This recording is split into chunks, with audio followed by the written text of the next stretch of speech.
నమస్తే మిత్రులారా. మన ఛానల్‌లో వార్తలతో పాటు విశ్లేషణలు కూడా అందిస్తున్నాము. సో, మీరంతా మన ఛానల్‌ని సబ్స్క్రైబ్ చేసుకొని, అలాగే మీ ఫ్రెండ్స్ చేత సబ్స్క్రైబ్ చేయించి, మన వీడియోస్‌ని వీలైనంత వరకు షేర్ చేయడానికి ట్రై చేయండి. ఇక ఈరోజు టాపిక్‌లోకి వెళ్ళిపోదాం. సో, ఎట్టకేలకు నెల్లూరు పోలీసుల్లో చలనం వచ్చింది. రౌడీ షీటర్లపై ఉక్కుపాదం మోపడం స్టార్ట్ చేశారు.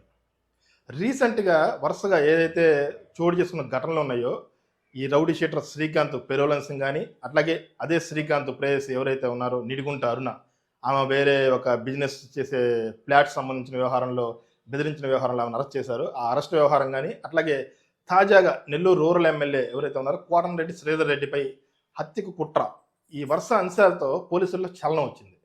ఇలా వరుసగా ఏదో ఒకటి జరుగుతుంటాం. దీంతో జిల్లా ఎస్పీతో పాటు ఐజీ, రాష్ట్ర డీజీపీ కూడా నెల్లూరులోని రౌడీ షీటర్లపై ఫోకస్ పెట్టారు.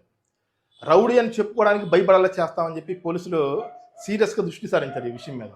ఇటీవల కాలంలో చూసుకుంటే దాదాపు 50 మంది వరకు, 45 నుంచి 50 మంది వరకు రౌడీ షీటర్లని పోలీసులు అరెస్ట్ చేసి వాళ్ళని రిమాండ్కి కూడా పంపించారు.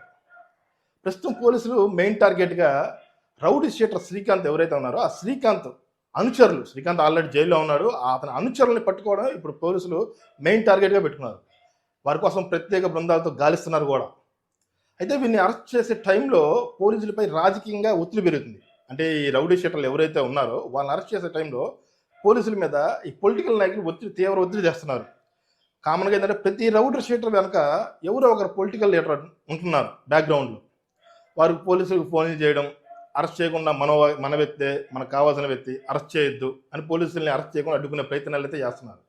అయితే పోలీసులు మాత్రం ఒకప్పటిలాగా సరే అంటలా. ఒకప్పుడు ఎవరైనా పొలిటికల్ వ్యక్తులు ఫోన్ చేసి ఎమ్మెల్యే స్థాయి వ్యక్తులు కానీ, మంత్రులు కానీ ఎవరైనా ఫోన్ చేసి చెప్పగానే ఓకే సార్ అన్నారు. అయితే ఈసారి పోలీసులు వాళ్ళ స్టైల్ మార్చారు. ఒకప్పటిలా కాకుండా రాజకీయ నేతలు ఫోన్ చేస్తే ఓకే సార్ అని చెప్పడం మానేశారు. నిర్మోహమాటంగా కుదరదు అని చెప్పేసి ఎవరైతే అరెస్ట్ చేయాలనుకుంటున్నారో రౌడీ షీటర్ని వాళ్ళని అరెస్ట్ చేసి రిమాండ్కి పంపించేస్తున్నారు. కొంతమంది పోలీసులు అయితే అసలు పొలిటికల్ నేతల నుండి వస్తున్న ఫోన్లు కూడా లిఫ్ట్ చేయడం లేదు.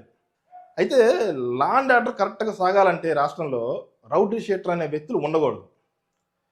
పోలీసులు చేస్తున్నారు, గతంలో చేయలేదు, ఇప్పుడు వాళ్ళ మీద రౌడీ షీటర్ల మీద ఉక్కుపాదం మోపాలని డిసైడ్ అయ్యారు. సో చాలా మంచి పనులు చేస్తున్నారు రౌడీ షీటర్ల వ్యవహారంలో. అలాంటి పోలీసుల్ని అభినందించాల్సింది పోయి రౌడీల్ని వెనకేసుకు రావడం ఎంతవరకు కరెక్ట్ అని చెప్పాలి.